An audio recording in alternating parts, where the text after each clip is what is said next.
the Vice Chancellor of the University, Professor Dr. S. Gauri, the Professor and Head of the Department of Legal Studies, Dr. B. Venugopal, who delivered the welcome address, Dr. Elamalai, the Registrar,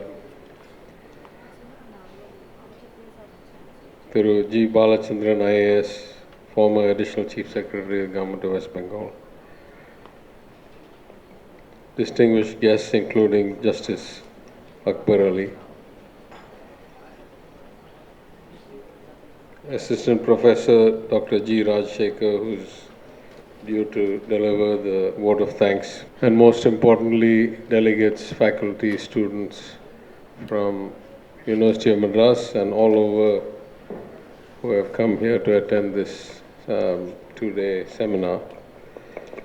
Let me first welcome all of you and thank the organizers for inviting me to this very important seminar. Just as a matter of importance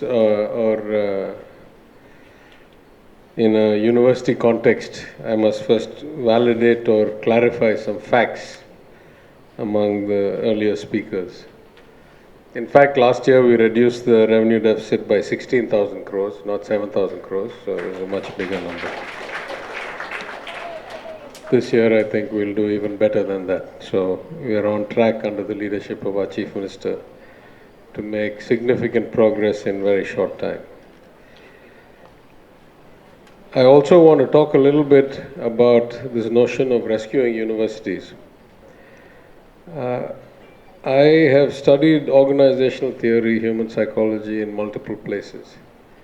And I believe that alignment of incentives and the design of organizations, structures, accountability, evaluation, performance incentivization, these are all very important. Without these, we cannot get good outcomes.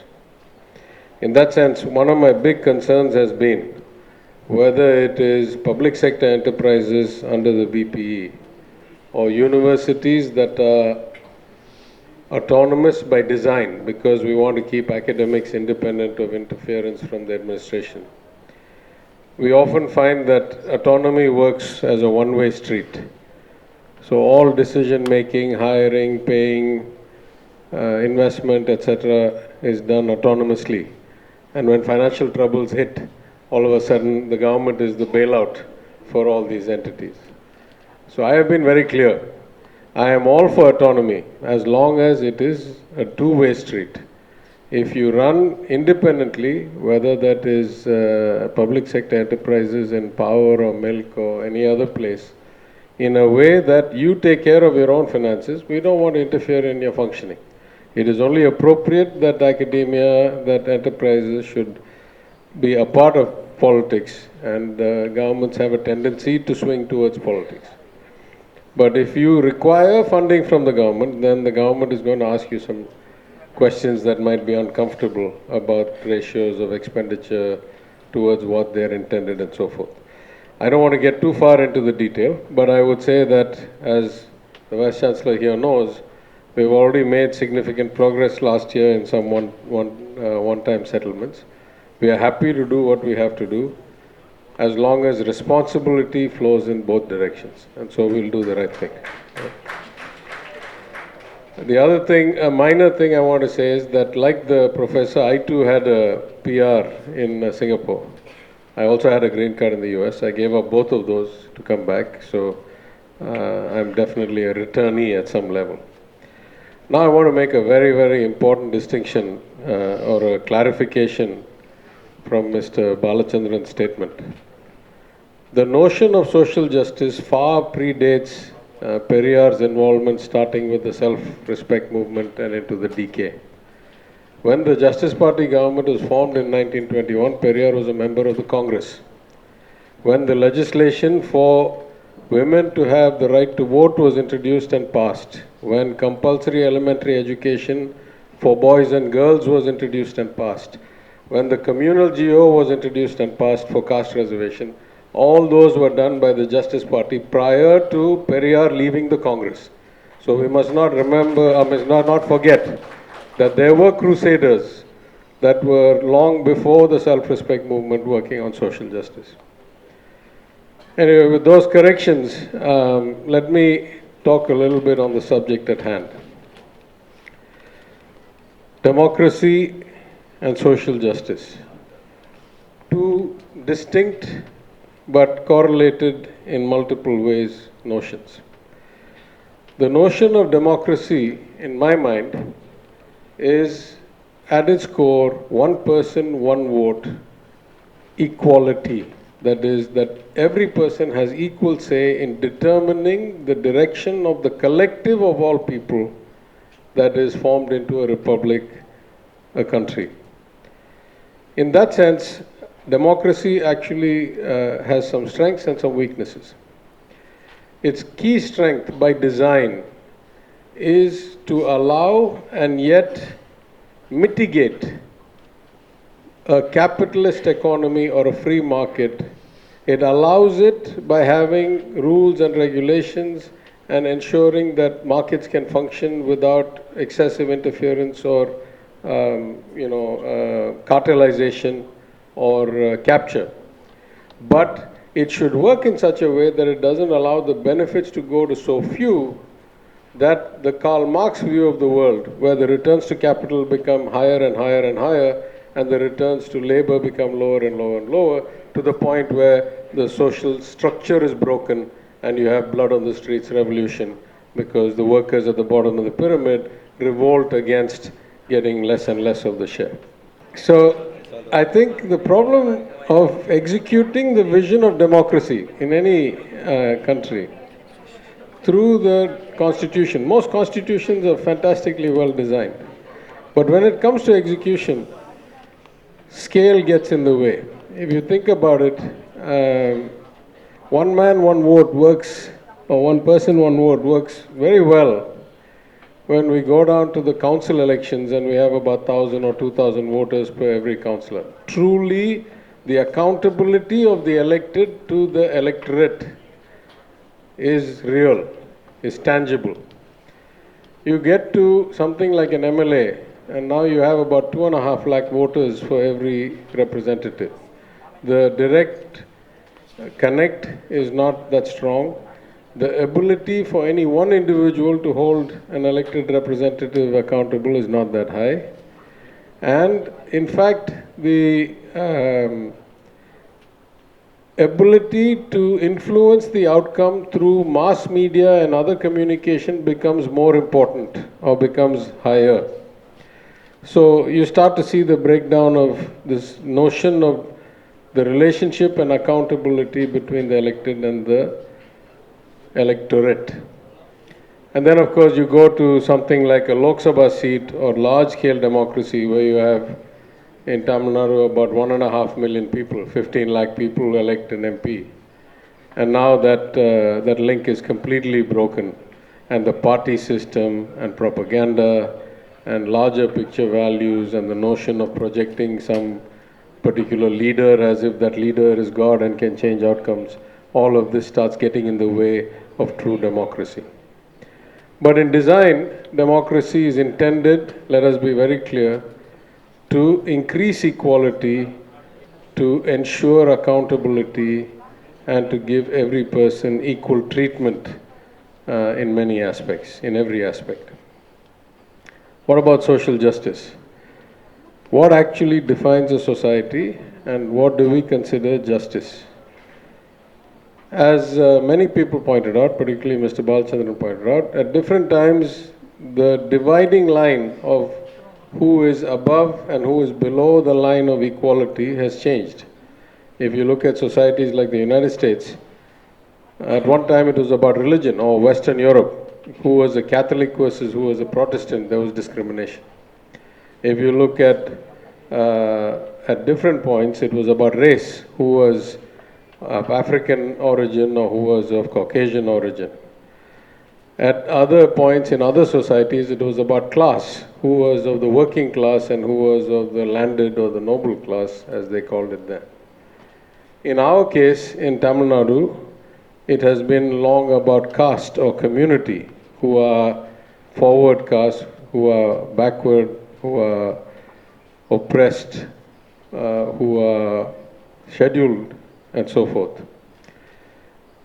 But social justice has been at the core of politics at least for 100 years, more than 100 years, in the land where we stand today. So going back to the formation of the South Indian Liberal Federation in 1916, at which my great-granduncle was one of the signatories and funders of the movement, and shareholders by buying shares in the society. It is beyond debate that I would say, though different parties have managed the government, have been elected to run the government of Madras Presidency, then Madras State, then divided Madras State after Andhra was taken out, separated, and then the state of Tamil Nadu. Throughout this 100 years or 100 plus years, since the 1921 first Justice Party government after the Montagu-Chelmsford reforms, social justice has been either at the core of or somewhat respected by the governments that have run, that have administered this region, the place where we stand today. So much so that even the Congress Party or the Swatantra or coalition governments that came to ruling power, administrative power between 1937 and 1967, adhered much more closely to the Dravidian philosophy, to the social justice philosophy, than they did to the Congress's philosophy across the rest of India. For example, temple nationalization of the kings and historic temples was done by the Justice Party in Thiru Rajaji's time, and then in Thiru Bhaktavachalam's time. That was doubled up, that the Dalit Temple Entry Act was signed, that Archana is being said in Tamil was promoted and legalized, and so forth. The Justice Party legislated compulsory elementary education for boys and girls in 1921. The emphasis on education was only expanded further in the time of Thiru Kamaraj in terms of buildings of schools and expanding the noon meal program originated in Madras Corporation to the state of Tamil Nadu, or the state of Madras as it was then known. So in almost every way, if you look, the Congress Party of this part of the world adhered to the values because they were such profoundly successful and impactful values in the notion of social justice. I want to talk a little bit about the controversies or the complexities rather than the controversies in the notion of social justice. But before I do that, I just want to mark this point in time. There are many models of development. There are even potentially many models of democracy. There are organizations that rate democracies as a fully functional democracy, as a semi-functional democracy, as a kind of autocracy, or then worse than that. But as far as India is concerned, the constitution is the same. We all operate under the same constitution. And the union government is enormously powerful under the design of that constitution. Maybe rightly so. Maybe it's past its validity in terms of the concentration of power. Maybe we need a lot of amendments to empower states and regions more. But at the inception, though the constitution says that India is a union of states, in fact the power resides largely with the union and has increased towards the union. Another discussion for another day. But within such a structure where the union is almost all powerful, let us look at the contrast between three states. A poor state relatively like Bihar, and two relatively rich states like Tamil Nadu and Gujarat. If you look at Bihar and Tamil Nadu, the distinction is very, very clear. The average age in Bihar is about 20 years old. In Tamil Nadu, it's about 34, 35. That's because the total fertility rate in Bihar is still north of 3. In Tamil Nadu, it's only 1.6. The average education in Bihar is elementary school dropout. In Tamil Nadu is high school graduate. The per capita income in Bihar is about 50 or 60,000 rupees below the national average of 134. In Tamil Nadu, it's more than double at 280 or 290. So we have had profoundly different outcomes between rich and poor states. The gross enrollment ratio into tertiary education is 53% in Tamil Nadu, is probably 12 or 14% in Bihar. But what about comparing rich states? Does it mean that all rich states develop the same way? Has there been equal social justice or other forms of justice or equity in rich states? If you compare Gujarat and Tamil Nadu, we are both roughly 11% of the nation's manufacturing. Tamil Nadu is slightly higher percentage of the total GDP, but because the population is higher here, the per capita GDP, Gujarat is slightly higher than us. We're both double the national average. But economically, we're kind of roughly in the same place at the aggregate. But if you delve into the details, we are vastly different states. The poverty rate in Tamil Nadu is under 4%. In Gujarat, it's almost 4 times that. The percentage of 18-year-old girls that have completed high school or are completing high school in Tamil Nadu is about 85%. In Gujarat, it's about 50%. The number of doctors per 1,000 people in Tamil Nadu is 4. In Gujarat, it's 1. The number of factories is much higher. The number of people engaged in those kinds of jobs is much higher as a percentage of the population. So what we have is two completely different societies in terms of social justice or economic outcomes at a per capita level. At aggregate level, they look the same. That's what 100 years of social justice or not having 100 years of social justice yields in the outcome. So that's something we must remember. Now, let's look at some more complicated issues. This notion of reservations, which, as I said, was first introduced back in the early 1920s by the Justice Party, seminal legislation. And what it said is that jobs will be reserved for candidates coming from certain communities based on the population proportion. So if you're 3% of the population, you get 3% of jobs, not 65% of the jobs, as the data showed at that time. Now, at the time, and even today, if you go to places like the US, they say affirmative action is okay, but quotas are not okay. We basically legislated quotas. That's what reservation is. What is the argument against reservation or against quotas? It is that in the short term, it is inefficient. Completely agree. For example, if you only introduce compulsory elementary education to all communities in 1920 or 21, surely if you start reserving 35% of the jobs for this community or 20% of the jobs for that community, there are not enough people of that community who have qualified to do that job because they have not had the opportunity to get education. But the whole point is that in the long term, what it does is that it builds an inclusive society, because the greatest facilitator or enabler of people being able to reach certain positions, whether it's a job in the government or a private enterprise or a university, is having a forerunner, is having a munnudaranam, having somebody who has been there, done that, from your community, from your village, from your town, who can tell you how it is done, how the ropes are laid, what the system is, and how you should apply and where you should go. If you look around the world, this is true even today. Ivy League schools will always take their students from certain high school universities because there's a pipeline. They say, oh, I know this fellow knows that fellow. I'll tell my junior, he'll tell his junior, she'll tell her junior, so on.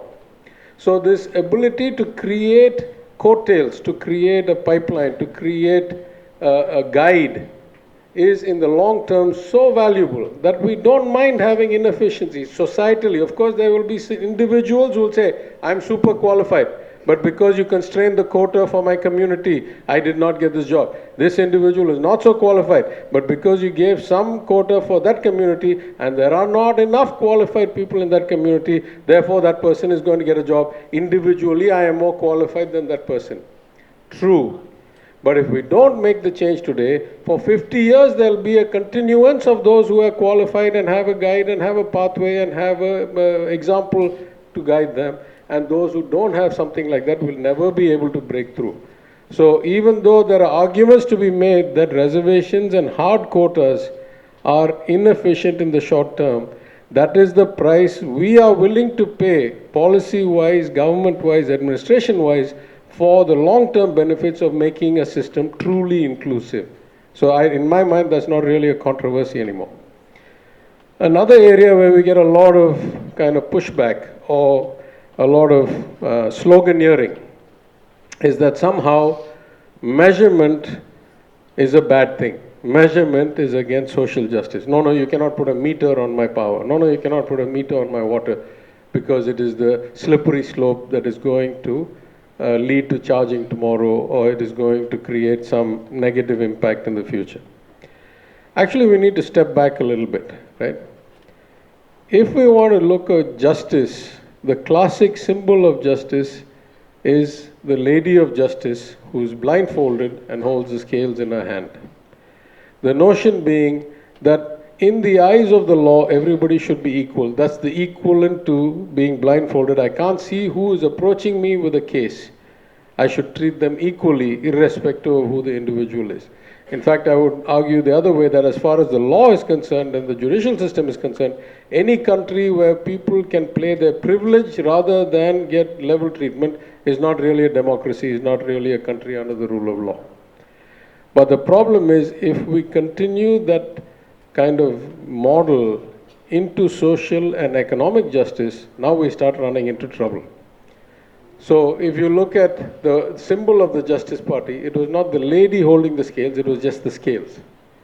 Because if you want the scales to balance, you can be blind if you assume that two people approaching the system for judgment have equal opportunity, equal access, equal standing. You don't want one to be powerful and one to be weak. If they are equal standing, then they get equal outcomes. But we know that's not true in our society. In our society, we have had oppression of certain communities and castes for hundreds or thousands of years. Some people have been at the top, some people have been in the middle, some people have been at the bottom. So the only way we can provide a justice in terms of outcomes is to give, as Thiru Balakrishnan pointed out, reservations and unequal treatment to those who have been historically oppressed to bring the scales back into balance. If we are going to do that, of course, we need to know who they are. We need to be able to identify. That's why in the admission system, whether it is in colleges or in universities or in government jobs, we ask for a community certificate. Because you need to know who it is to decide how you bring the system back into balance, how the scales can be brought back into balance. I will now extend that to economic justice. This notion that somehow measurement of utilization or measurement of consumption is against the notion of social justice, in my mind, is a propaganda against actual justice in outcomes. Why should it be that somebody who uses 10,000 units of power should get the same subsidy as somebody who uses 200 units of power? It doesn't make sense. That's why we have meters to measure electricity. Why shouldn't that principle also apply to water or other things? Why shouldn't it also apply to property taxes? So actually knowing who uses what, knowing who gets what, is at the core of providing economic justice. That is why progressive taxation like income taxes, where we set the slab based on what we know to be your income, are much more equitable and fair than regressive taxes like petrol or diesel taxes or GST, where it's a point of sale tax that gets passed on to the consumer, but we have no way of knowing who is consuming how much. We know they must be regressive by design because poorer and middle class people spend much more of their income or wealth on taxable goods and services than rich people. Rich people, if I'm 100 times richer than a poor person, I cannot eat 100 times more. So then I have money left over to do things like investments in real estate and art and the stock market and other things. So if you look at the proportion of total income spent on taxable goods and services, poor people, middle class people spend much more of it. And if the rate of taxation in GST is flat, or petrol is flat at 18 or 15 or 12 or 20, then poorer people end up paying a much higher effective tax rate. This is an argument I've been making for a long time, and I hope many of you have seen the Oxfam report that came out last week, where they have quantified it and said that the bottom of the pyramid pays 65% of all GST, and that the top 10% pay a very, very small portion, right? That's what you would expect theoretically in economics, and now the data validates that. So if you have blind taxes like GST, where we don't know who we are taking it from, you are going to get unfair outcomes. And you have line of sight taxes like income taxes, then you can raise the rates progressively and say if you're below this much, no tax. If you're above that much, 40% tax or 60% tax, and therefore make it equitable. So, though these are sometimes seen as controversial issues, and very often they are used as propaganda by those benefiting from unfair outcomes, in fact, we have to keep a clear distinction that justice before the law requires the lady to be blindfolded, the lady of justice to be blindfolded. But justice in other measures, whether it's social justice or economic justice, requires increasingly greater clarity of the person standing before the scale asking for justice. Only then we can actually ensure justice in the outcome. Having said that, let me mention that I think this is such an important seminar. In the world we live in today, where propaganda seems to fill the waves and not enough light or debate happens, it is hugely encouraging that the University of Madras, following in the great tradition of a century-old university and in the land of social justice in this Tamil Mann, is the right host and the right location for such a seminar. I wish you a couple of days of both enlightening and enjoyable discussions. I urge all the young people here to absorb this debate, to question it vigorously. But then if you are convinced about the values, about what is right, about what is fair, that you must become ambassadors of social justice. And I would say that much has been done in the last 100 years. Much still remains to be done. And the hope of any society rests on the young, the future leaders of this country. And I have no doubt that as everything is temporary, so also the situation of relatively mindless propaganda driving politics is a passing phase. Because I have great faith in the youth, great faith in education, great faith in your ability to remove the noise and see the light. And so I wish you all the very best. I thank you for coming, and I'll take my leave.